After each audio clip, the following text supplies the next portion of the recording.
Mic check 1 2. It's the Y2K collector here down in the storage room, just going through some items, just trying to figure some things out with regards to the collection. And as I'm doing this, I came across a comment that I thought was really timely. It was a very timely question.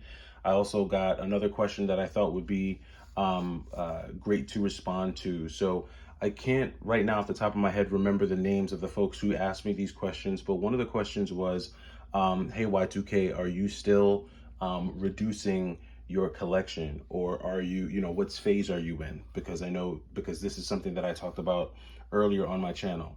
The answer to that question is yes. I am still reducing my collection, right? It just so happened that towards the second half of the summer, I just ran into a lot of deals that I could not ignore. So right now I have boxes of games that I'm putting together to take to different retro game stores as well as GameStop to try and offload some of the items that I have in my collection.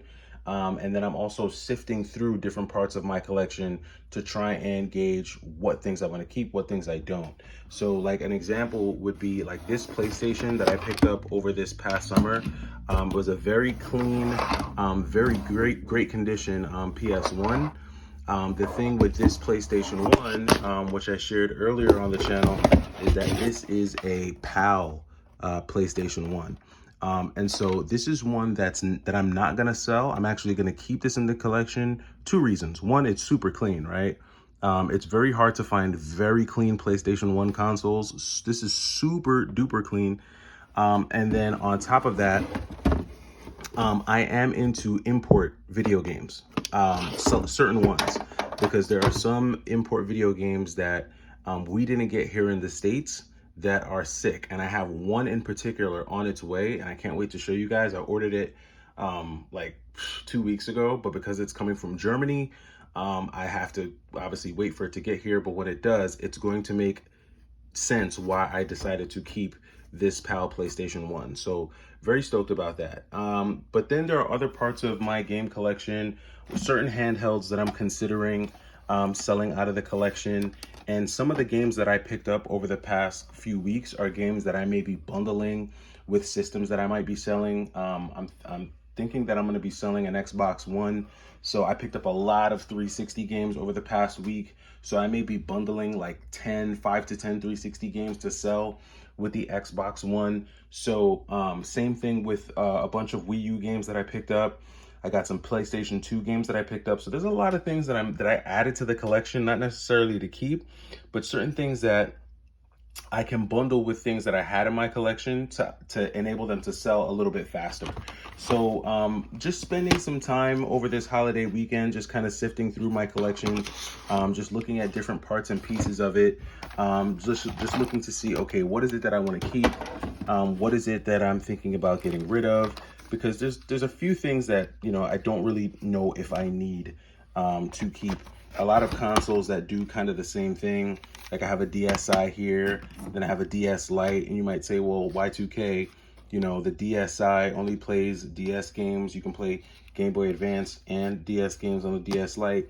But then I also have a Game Boy Advance SP, what's in here? What was I playing? Oh, Metroid Fusion, nice. Yeah, I was getting pretty far in that. I need to finish this, actually. I need to beat that game once and for all. Or did I beat it? I can't remember. But anyway, I digress. So there's different parts of my collection that I'm sifting through is a short answer. And I would say probably once we get to like October, November, my collection will probably shrink by about, I would say maybe like 150 games is what I'm looking to move out of my collection. I may take those 150 games and flip them into 2 very expensive games that I really want, or maybe flip them into a console that I really want, because that's something that I've done a lot of. Like when I sold a lot of Switch games in the past, but I sold all those Switch games and flipped them into a Neo Geo AES system with 2 controllers and like a complete in box copy of Magician Lord, and like a complete in box copy of what is that, Polestar, I think? No, Last Resort, right? So there are certain games, like retro games, that are really, really expensive, and I may not want to necessarily pay up for those, but I can find cheaper games at a really discounted rate, bundle those together, sell those, and flip that into a console or a game that I actually want? So that's the answer to that question. Now, I also got another question thrown at me from someone who asked if there were any tips that I could give them on starting a YouTube channel. And my biggest tip would be to make sure you're talking about something that you're passionate about. Because, you know, like me, I am not an expert on retro games. If you look in my comment sections, people are correcting me all the time about stuff that I say about retro games. But I don't think that you need to be an aficionado to talk about them, right? I don't think you need to be a retro gaming expert. You don't have to know who the developers are. You don't have to know the megahertz and the frame rates and all those nooks and crannies are great, and I love that information. I love when the folks on my channel share that information with me because it just adds more layers of context to the games. But I don't think that that's what's needed to have a retro gaming channel. I think if you have passion about video games, you know what games you like, if you have memories, like I've got plenty of memories staying up late at night using a flashlight to play Batman on my original Game Boy, because for those of you who know, the original Game Boy does not have any kind of backlit screen. So many, much damage done to the eyes trying to play this system here. But, if you got passion, if you've got memories, if you've got things that you can share about video games, start there and start with what you're most passionate about when it comes to video games. I have a lot of my folks on my channel who really love the PlayStation 4. I've got folks on my channel who are big fans of the Sega Genesis. You got people who really love the Neo Geo, right? And everybody's gonna have what they really enjoy. Me, I'm a little bit eclectic with what I like about retro games. I have a little bit of everything in my collection because I grew up playing a little bit of everything. There was a time where we had an NES. There was a time where we had a Super Nintendo. There was a time where we had Sega Genesis. So all of those things shape kind of how I put my collection together. And even when it comes to like what I've got down here, and you start to look at like my Genesis stuff, my NES stuff, a lot of these games are just reflections of what I like to play as a kid growing up. And this is what our closet looked like growing up. Just a bunch of Sega Genesis games, just a bunch of like NES stuff, just games that we really enjoyed playing. So I would say just make sure whatever it is you're talking about, whatever it is you're doing, just try to make sure that you're passionate about it. The last thing that I will say is with YouTube, do not look at it or video games as a means of like becoming rich. If you have any dreams, right, of, building a life, raising a family, buying a home, doing anything major financially, go out and get a job, right? Get a job, because the idea that you can start a YouTube channel and in a year start making six figures and quit your job and you live life, that's really truly a pipe dream for most people. And that's not to say that it's impossible. It just means that it's highly improbable. Just like the NBA.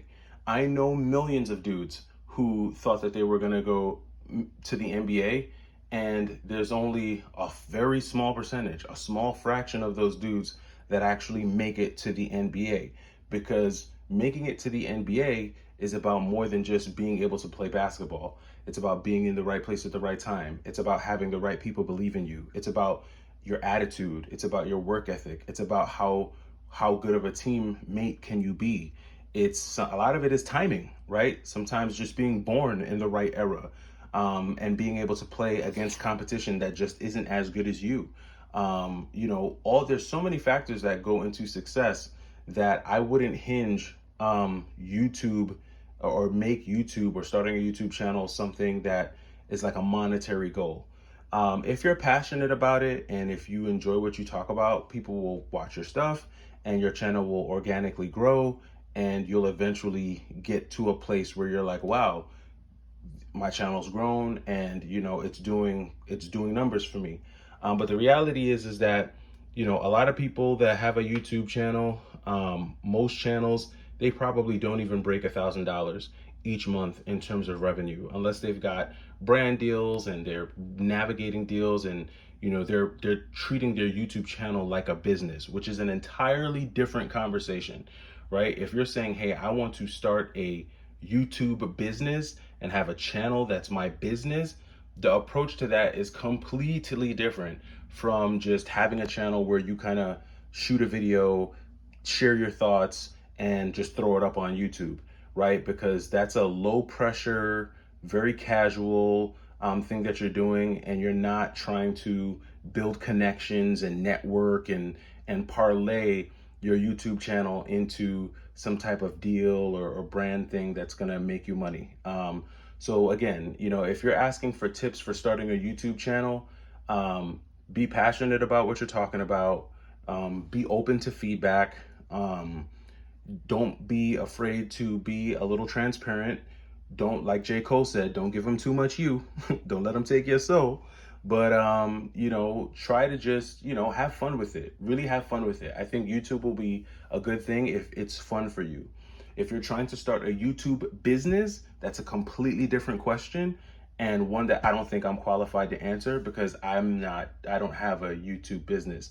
Now, perhaps towards the end of this year, I may start looking at doing something like that with YouTube and seeing how much I can maximize the opportunities here. But up to this point, it's really just been a fun hobby.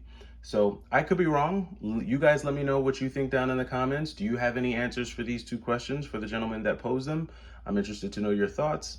I do have a bunch of games that I need to go sell right now, ironically enough, but that does it for me. It's the Y2K Collector. I'll be back with another video this afternoon. Take it easy.